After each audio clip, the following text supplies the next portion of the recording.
Skandal perselingkuhan Inara Rusli dengan pengusaha Insan Nul Fahmi kian memanas.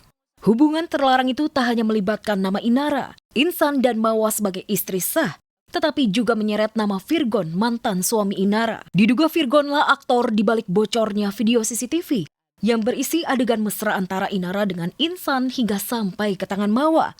Hal itu berdasarkan pengakuan Insan kepada Dr. Richard Lee. Ya, dari obrolan chat Inara dengan Virgon, mantan suaminya mengaku memiliki video mesra antara Inara dan Insan. Insan pun curiga bahwa mantan suami Inara lah yang memberikan video CCTV itu kepada Mawa istrinya. Karena tak lama berselang, Insan dapat kiriman video CCTV tersebut dari abang Mawa. Mawa pun langsung membuat laporan ke Polda Metro Jaya atas kasus dugaan perselingkuhan dan perzinahan yang dilakukan Insan dan artis berinisial IR. Jadi mohon doanya semoga lancar prosesnya. Saya serahkan ke pihak penyidik, bukti-bukti udah saya kasih tahu ke penyidik. Buktinya ada CCTV terkait hubungan mereka. Dari kecurigaan tersebut, Inara yang tak terima privasinya jadi bulan-bulanan publik, akhirnya melalui kuasa hukumnya. Inara juga membuat laporan ke Bareskrim. Walaupun belum diketahui siapa yang dilaporkan Inara, tapi diduga kuat mengarah ke nama Virgon. Mendengar nama anaknya dituding penyebar video CCTV yang berujung laporan polisi, Ibunda Virgon Eva Manurung pun angkat bicara. Wanita 52 tahun itu sangat menyayangkan jika video CCTV itu benar berisi adegan mesra antara mantan menantunya dengan Insan. Karena hal itu dilakukan di rumah Virgon. Itu rumahnya kan rumah Virgon, rumah anak-anak, dikasih ke anak-anak. Kemungkinan, ya ada kemungkinan, kenapa saya ngomong seperti ini, mereka punya perjanjian, paham kan? Waktu mungkin, kan Virgon pergi dari rumah nggak bawa apa-apa. Virgon kan bisa mantau anak-anaknya lagi ngapain di rumah, kan berhak. Iya, kan itu berhak. Apakah mungkin mereka hilaf atau gimana, saya nggak tahu itu ya. Ini asas praduga nggak bersalah ya. Apakah kayak begitu sehingga dia lihat anak gue lagi ngapain, terus dia lihat gituan, kita nggak tahu. Ya, sampai ada yang ngomong durasi 2 jam lah, apalah, saya aja bingung durasi 2 jam apaan.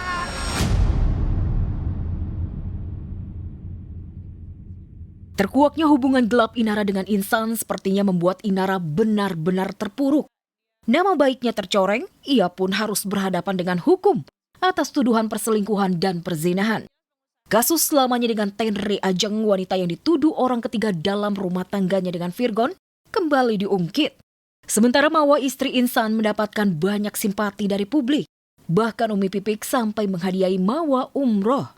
Kalau dari kacamata aku ya, sebenarnya ini adalah ya apa yang dulu dia sampaikan ke publik, seperti kepada klien kami dengan tuduhan perselingkuhan, pelakor. Nah, sekarang kembali lagi kepada dia.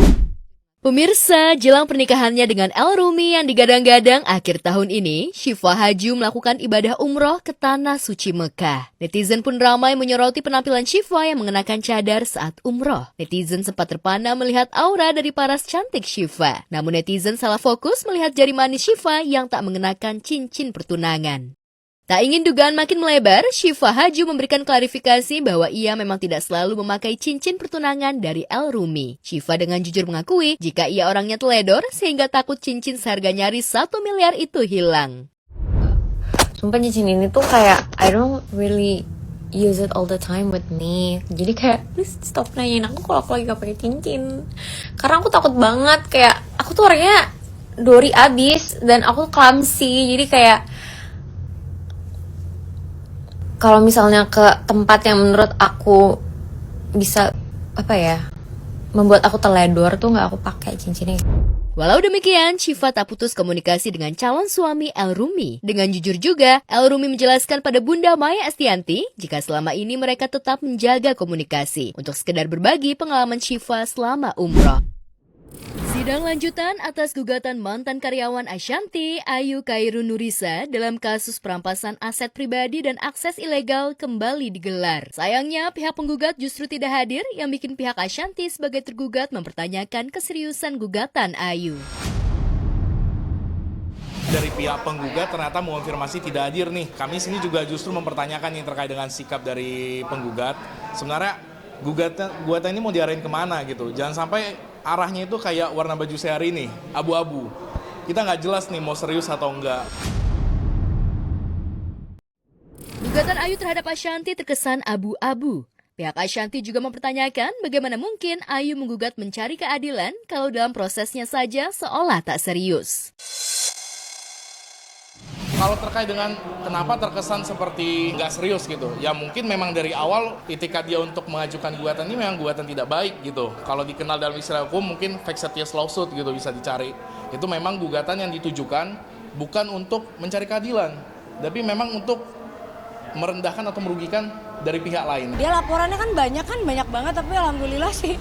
Ya kalau laporannya benar pasti jalan, kalau laporan cuma sekedar laporan semua warga negara berhak untuk bikin laporan, tapi tinggal kuat apa enggak untuk dijalani. Ashanti mungkin terkesan santai menghadapi kasusnya, tapi Ashanti nampaknya kadung merasa dirugikan oleh laporan Ayu hingga memilih melanjutkan semua kasus yang terlanjur berjalan. Apakah artinya Ashanti yakin gugatan Ayu tidak kuat dan potensi gugur? Sebenarnya aku sih udah nggak terlalu ngikutin ini ya, karena memang aku serahkan semua kan ke kuasa hukum aja gitu. Tapi balik lagi kan memang paling kuasa hukum report ke aku gitu, katanya ada permintaan ini. Ya kalau aku sih melihatnya sampai sekarang semua itu harusnya mereka lakukan di awal dulu gitu ya. Kalau sekarang udah kayak gini, udah banyak orang yang berjuang untuk bisa sampai begini. Udah banyak orang juga yang ibaratnya terluka mungkin dengan ucapan-ucapan dan fitnahan-fitnahan. Sampai akhirnya aku karena masalah ini juga ada beberapa hal yang merugikan buat aku. Terus kalau maaf insya Allah aku udah maafin gitu. Tapi proses harus tetap berjalan. Idealnya dari saya sih, saya berharap ketika memang minggu depan tidak datang lagi dari pihak penggugat, itu ya mungkin digunakan aja hak dari majelis hakim di dalam HIR untuk digugurkan gugatan ini. Itu memang harapan kami. Tapi kalau memang minggu depan datang, ya silakan, kami juga siap untuk menjalani sidangnya. Untuk kedua kalinya, Adli Fairuz kembali absen dalam agenda mediasi sidang perceraian dengan sang istri Angbin Rishi yang digelar Kamis siang kemarin di Pengadilan Agama Jakarta Selatan. Ya, bak hilang ditelan bumi. Selain tidak pernah hadir dalam persidangan, Adli juga seolah-olah menghilang dari kejaran media.